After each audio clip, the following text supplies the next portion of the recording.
Hello, everyone. I hope you're doing well today. I'm Elizabeth Corey, and I'm the founder of BeatingTrauma.com. Today, I want to talk to you a little bit about our journey towards honesty. Believe me, it's a journey. There's no switch we're going to flip on this one. We are on a journey towards honesty. Pretty much most of our recovery is moving us towards being more and more authentic about who we are, what we want, and a lot of that starts with sort of mirroring our own ability to tell our real story. And no, I don't mean tell it to the masses. I mean tell it to ourselves, okay? Now, it's great if you want to tell it to the masses, but that isn't necessary in order to really get ourselves into a more honest and authentic place for ourselves. Okay, so this is more of an internal job, and the internal job then gets mirrored into the external world in the way that it needs to. So today I'm going to talk a little bit about how we got to a place where we struggle with the truth, but also what are the kinds of beliefs that we're holding that may keep us in that place and keep us from really being able to speak our truth, show who we really are, kind of put the truth out there. Because I'll tell you, I think it's one of the biggest revolutions we can have in this world right now is getting really honest. I will say that I've recognized my own significant discomfort around this concept throughout the years of my own recovery, just really feeling my system trying to hold back on the truth. And even in some of the most simple or subtle ways that I've kind of caught myself going, well, do I really need to be totally honest here? And I've noticed that even changing, even in the most simple ways around being honest, it has had an overall impact in my ability to break through some of those old trauma beliefs, but also, and this is kind of, I think, at the core of all of it, trust in myself again, I'll say. And don't get me wrong, I had trauma from the time I was a very small baby. But when we're born, we trust ourselves. Okay, like when we come out of the womb, we're in a place of honesty, authenticity, and trusting self. Okay, so I just want to put that out there. Like, it is a familiar feeling, even if it is one we only had for days at the beginning of our lives. It's familiar because inherently it's who we are. Like, human beings are meant to reflect their most authentic selves and be their most honest. And it all gets brainwashed out of us by the way that we are treated in the world and treated in our families. So we're trying to get back there. Right. When we're born, we're moving in the truth circles. We are fully engaged in our authenticity. Most of the time when we're born, that shows up as emotional expression, particularly asking for what we need. Now, we oftentimes learn very quickly, depending on our family structure and the trauma we experienced, how to really just shut down a lot of those authentic abilities that we're born with. And I'll be honest, in traumatic families, life is a lie. And it doesn't really mesh with what humans were born to do. That's why there can be a tremendous amount of trauma for children in traumatic families, because there is this need. Sometimes I refer to it as like breaking the child. Like, there is this desperate need to break the child of what comes to them inherently. That's not easy, because we're saying, I want you to get out of the flow, and I want you to block all of the things you think are right, and I want you to live this way instead. The only way to do that is through traumatic experiences that bring up significant fear in the individual and block them from following what the body says. It keeps them here, right? The only place kind of within our system that can actually take on a lie is this part of our brain, the frontal lobe, the cognitive system. The mind can tell a lie. The body, our emotions, nope, cannot tell a lie. That's why when we're in traumatic situations, we tend to dissociate. We leave the body and we use the mind. And the mind is just following what it's told after a while because it has disconnected from our own body. I like to say we lose our internal guidance system. That internal guidance system shuts down. It doesn't really shut down. Our connection to it shuts down, which is a much better way of saying it. Our internal guidance system is still there and it's still active and it's still trying to tell us what to do. That's what creates a lot of the anxiety we experience because we're going against it. Our connection to it has been kind of blocked. And that's because we need to live in whatever that lie is. So I want to say hi to Jan. Let's see, and Nicole. So glad you guys are joining me. So why does all that happen? Like, why do we end up completely disconnected from what our truth is? We learn that lying is just safer in a nutshell. It's safer than being authentic. It keeps us like alive and well and, at least somewhat functioning in this extremely difficult environment. It is an adaptation. It's a way of adapting to significant traumatic experiences, is to live the lie, especially with the family that we're born into, where there is no other option but living that lie. So as a matter of fact, sometimes when we are telling the truth, we will be told we're lying. This is a typical gaslighting strategy that happens. So we learn kind of to flip the script in our brain and we're like, okay, like when I'm telling the truth, I'm lying. And then when I'm lying, I'm telling it. And we flip it. It creates massive confusion in our system.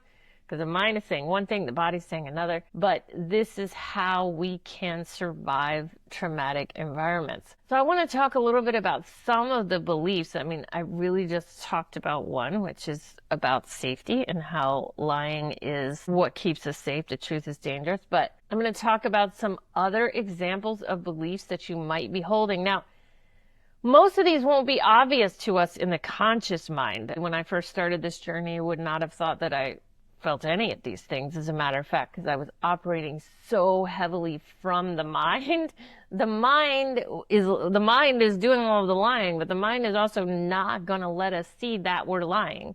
Minds are really good at justifying things, and they learn it from the best.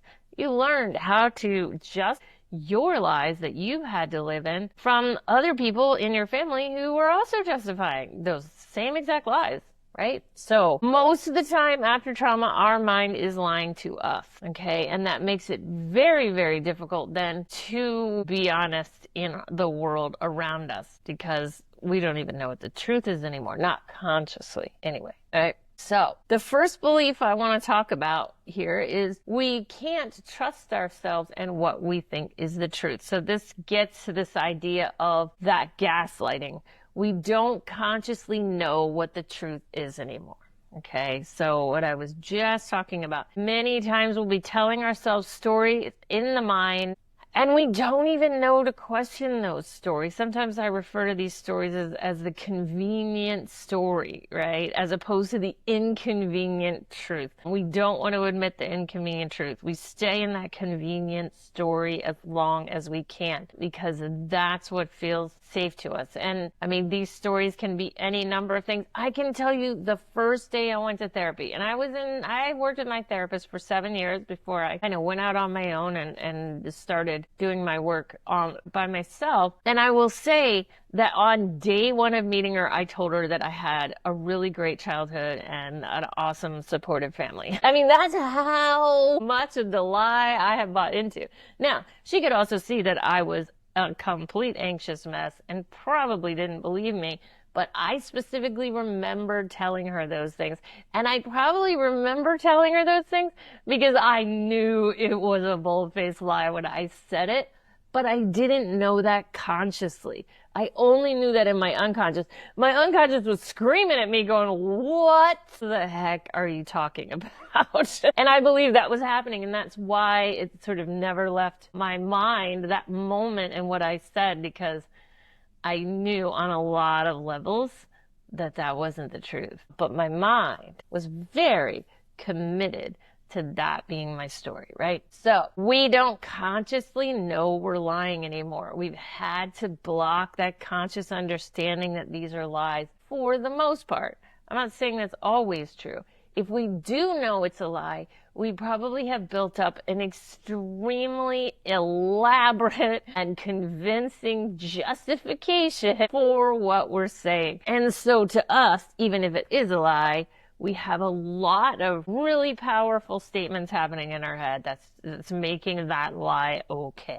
Right? A lot of it will have to do with the lie almost being the most honorable thing to do in protection of others and things like that, right? So we have this really strong justification if we do know it's a lie, but I'll say that a lot of times we don't even know it's a lie. So that's an important place to start because we may be lying, but we're mostly lying to ourselves, right? And this is where that mirroring comes in. If we don't see it, we're going to keep putting things out into the world. Like if we don't trust ourselves, what comes out into the world isn't going to be trustworthy. That's how it works. Now, my second one here that I want to talk about is related to anger, because the truth is that for us, anger is one of our biggest kind of emotions reflecting the truth. So anger is the truth. This is what I like to say. Anger doesn't lie. Anger is the truth. So this is why in our society we have so much stigma around anger, because anger is the truth.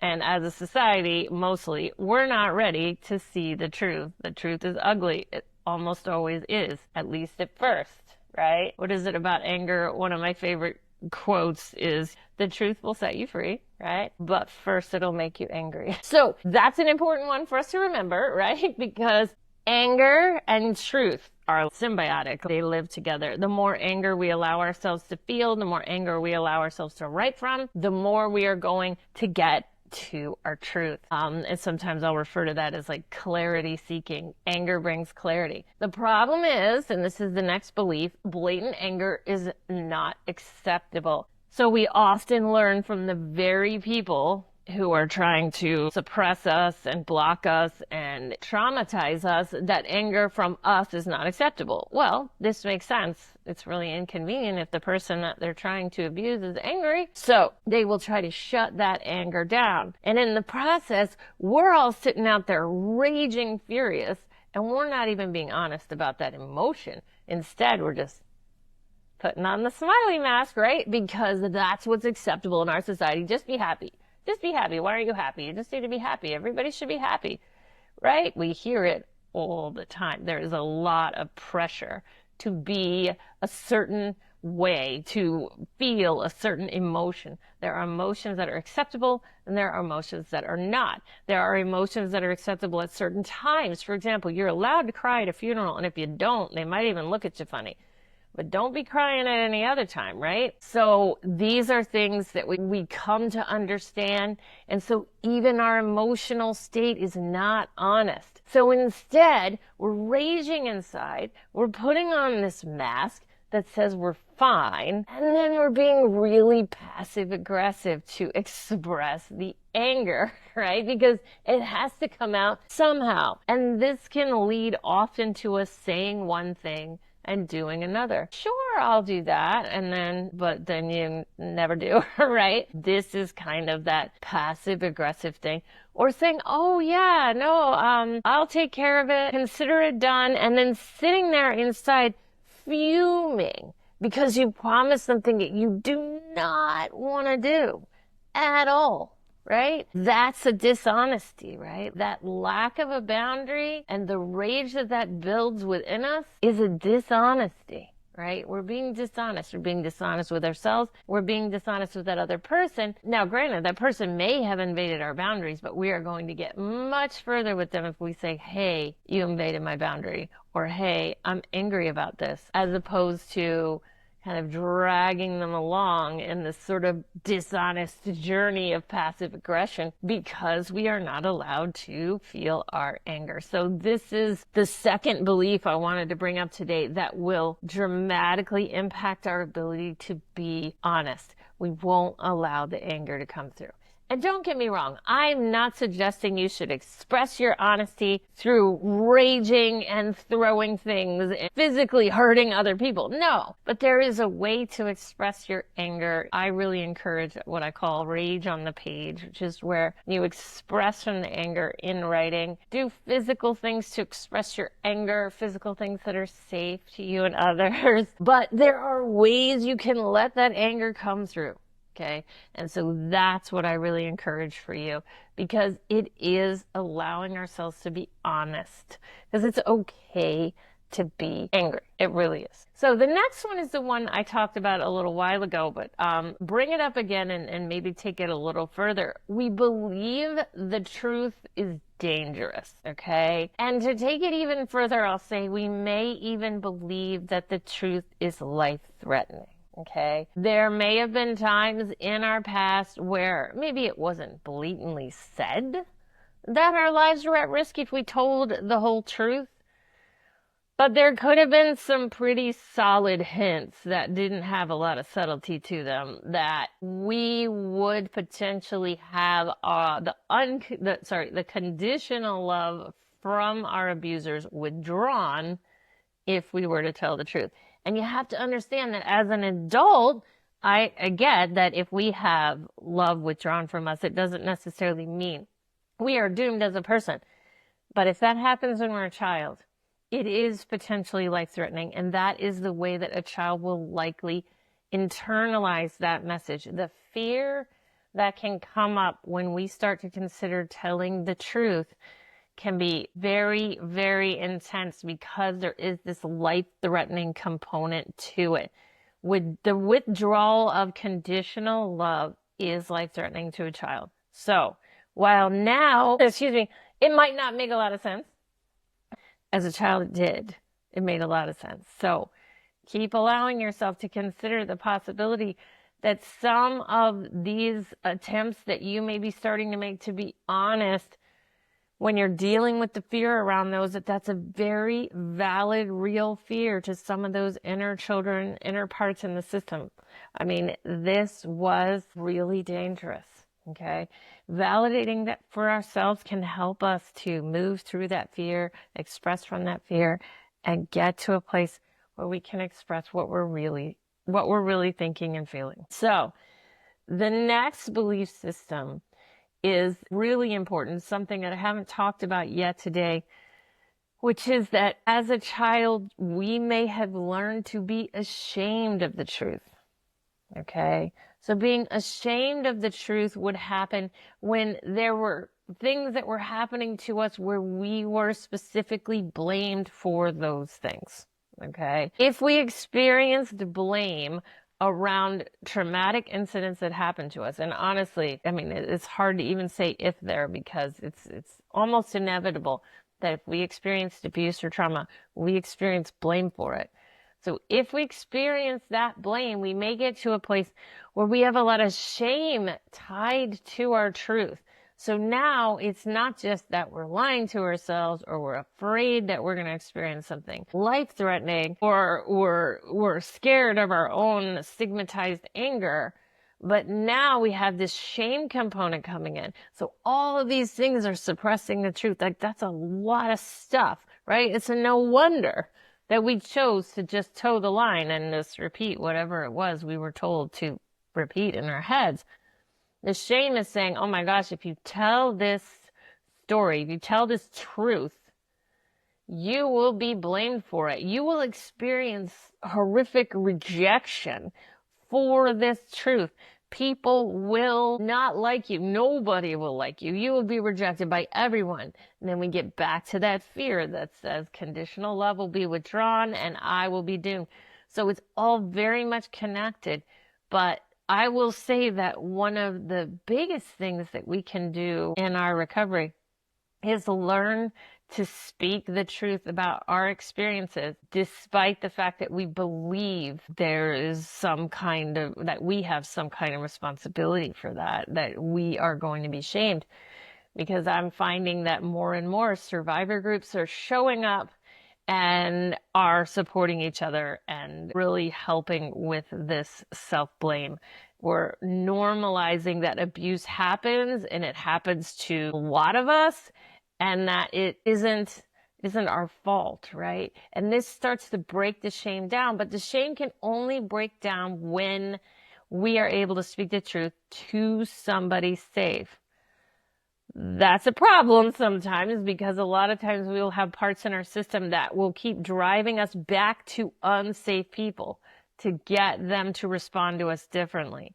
So this is about finding a safe person that we can tell the truth to and have them say, oh, that's not your fault. You didn't cause that.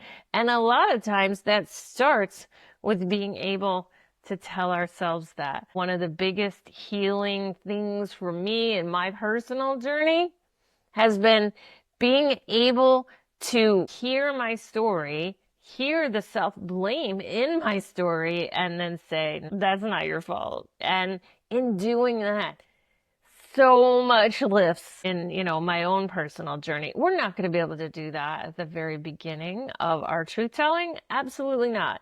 But over time, we will build that ability. And I think, honestly, most of the time, all we need is one person to say, that's not your fault.